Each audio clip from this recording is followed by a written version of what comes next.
Salut, bienvenue dans cette nouvelle vidéo que j'ai appelée « Le mental n'existe pas ».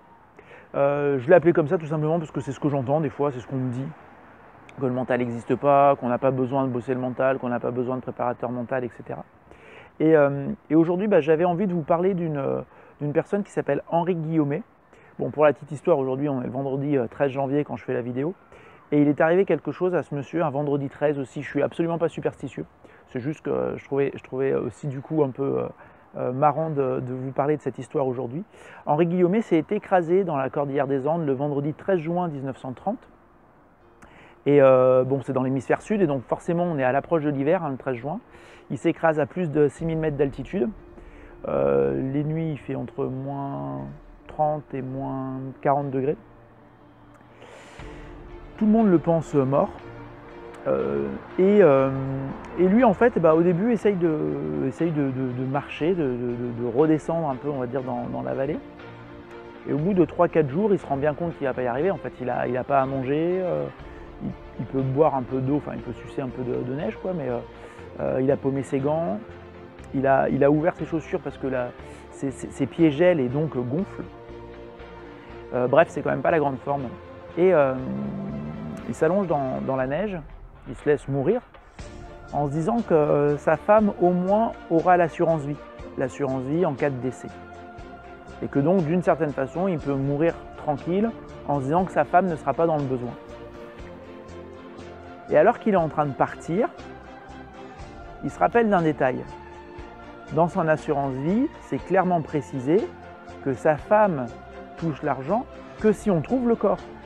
Que si on est certain que la personne soit morte. Si c'est une personne qui a disparu, on n'a pas l'assurance vie. Et donc là, il se dit, il faut à tout prix qu'on trouve mon corps. Et donc, il se dit, il faut que je meure sur un rocher. Si je meurs sur un rocher, on va me retrouver.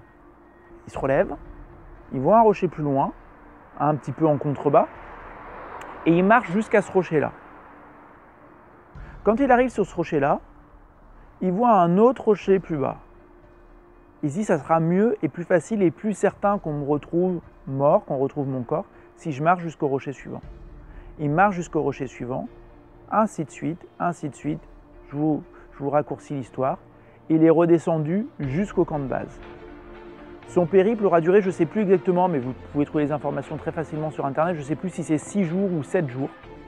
Et donc il aura vécu quasiment une semaine, 6 ou 7 jours, avec des nuits à moins 30, moins 40 degrés, sans rien avoir à manger, juste avec comme pensée première, je veux qu'on me retrouve mort sur un rocher. Je vous avoue qu'il y a plus joyeux comme pensée. Mais ce que je veux dire, c'est qu'on voit clairement la force d'une pensée et à quel point une pensée peut jouer sur notre comportement, sur notre attitude, sur notre énergie et aussi sur notre performance si on est dans le milieu sportif. Quand je discute avec des sportifs et que je leur demande de me décrire leurs 3 meilleurs matchs ou leurs 3 meilleures compétitions, si on n'est pas sur un sport avec des matchs, leurs 3 meilleures compétitions, très souvent on se rend compte que dans ces 3 meilleures compétitions, il y avait des pensées particulières. Il y avait des pensées particulières qui nous ont aidés à nous sublimer. Donc voilà, c'était juste pour vous dire que moi je pense que le mental est utile. Si vous aussi vous pensez que ce mental est utile, n'hésitez pas à aller visiter mon site si vous ne le connaissez pas encore, raphaeloma.com. Vous trouverez de nombreux articles sur ce site et puis bien entendu, vous pouvez partager les vidéos, partager aussi les articles, s'il y a des articles qui vous plaisent, vous pouvez bien entendu les partager. Et je vous dis à une prochaine fois. Salut!